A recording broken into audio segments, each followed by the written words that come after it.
The whiteout is a tradition at the Pennsylvania State University during select Nittany Lions home football games, where all spectators come dressed in white. It has been described as the best atmosphere in college football. It is also among the most expensive regular season games of college football, with ticket prices ranging upwards of $250. All whiteout games are showcased with an advanced fireworks display lining the east and west of Beaver Stadium.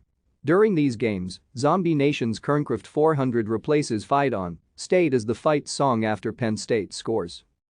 Michigan has appeared in the most whiteout games, currently sitting at 6.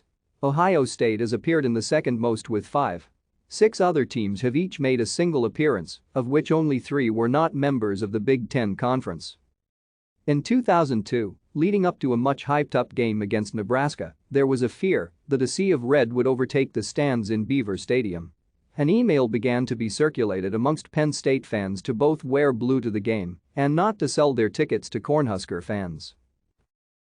Thank you for watching. Like and subscribe if you would like to view more of our videos. Have a nice day.